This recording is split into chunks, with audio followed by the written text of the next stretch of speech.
देखिए, कैबिनेट में इस बार कौन-कौन से एजेंडास जाएँगे, सबसे ज़्यादा मेन इसमें पुलिस भर्ती का मामला बताया जा रहा है, क्योंकि सरकार ने ये ऐलान किया है कि लगभग 1200 के करीब पद भरे जाएँगे पुलिस कांस्टेबल के, और इसमें 30% आरक्षण महिलाओं को दिया जाएगा। लेकिन अभी वर्तमान में जो व्यवस्था है, उसके मुताबिक तो 25% आरक्षण ही महिलाओं को दिया जाता है। अब इस फैसले को अगर लागू करना है, तो ये ज़रूरी है कैबिनेट में इसे स्वीकृति प्रदान की जाए। इसलिए एक तो ये भी एजेंडा जाने वाला है, और ये मांग क्योंकि यहाँ पुलिस विभाग की ओर से भी की जा रही थी, ताकि ये 25% से आरक्षण 30% बढ़ाया जाए, तो इसके लिए मोहर लगना जरूरी है। इसलिए ये फाइनल है कि कैबिनेट में ये एजेंडा जाने वाला है।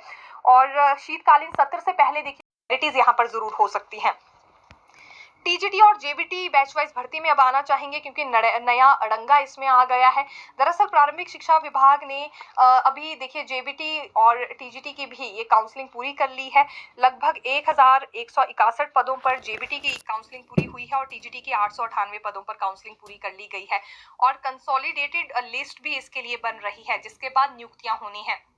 लेकिन नियुक्तियां करना विभाग के लिए आसान नहीं है, वो इसलिए क्योंकि दोनों मामले हाई कोर्ट गए हैं अलग अलग रीजन से, और अब यहाँ हाई कोर्ट की परमिशन ही लेनी होगी नियुक्तियां करने से पहले। तो अब ये जवाब कब तक हाई कोर्ट का आ पाता है या परमिशन कब तक मिलती है, इस पर हम कुछ नहीं कह सकते हैं। इसलिए एक नया पेज हम ये कहना चाहेंगे जो दोनों ही बैच वाइज आधार की भर्तियों में फंस गया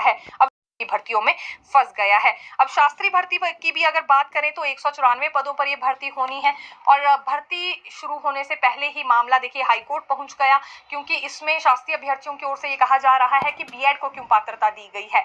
दूसरी ओर शिक्षा मंत्री ये कह रहे हैं कि एनसीटी की गाइडलाइंस कहती हैं कि बीएड भी इसके लिए पात्र है, और जो एनसीटी की गाइडलाइंस में कहा गया है वही मान्य होगा, ताकि आने वाले समय में कोई भी डिफिकल्टीज या बाकी प्रॉब्लम अभ्यर्थियों को फेस ना करनी पड़े। तो इस वजह से अभी तक इस भर्ती का भी कुछ नहीं हो पाया है।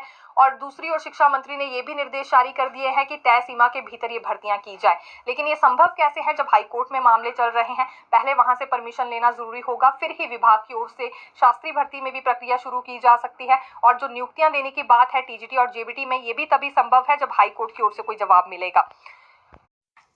बीआरसीसी भर्ती पर देखिए रोक लग गई है, और इसका कारण क्या है एक बार हम आपको जानकारी दे देते हैं, जो कि कोर्ट से हमारे समक्ष आई है। याचिकाकर्ता मेवाराम शर्मा ने राज्य सरकार के इस फैसले को संविधान के अनुच्छेद 14 के विपरीत बताया था, जिसमें पहले बीआरसीसी रह चुके शिक्षकों को डिस्क्वालीफाई कर दिया गया था। हाईकोर्ट की खंडपीठ ने इस भर्ती की 18 अक्टूबर 2023 को जारी नोटिफिकेशन पर अंतिम रोक लगा दी है। अब इस मामले की सुनवाई 28 फरवरी 2024 को होगी, यानी कि तब तक अब इंतजार करना होगा। और बीआरसीसी के 280 पदों को भरने के लिए समग्र शिक्षा ने 3 दिसंबर को लिखित परीक्षा रखी थी, जो कि अब नहीं हो पाएगी, क्योंकि एक तरह से इस पर रोक लग गई है, और अब इंतजार 28 फरवरी 2024 तक करना होगा, क्योंकि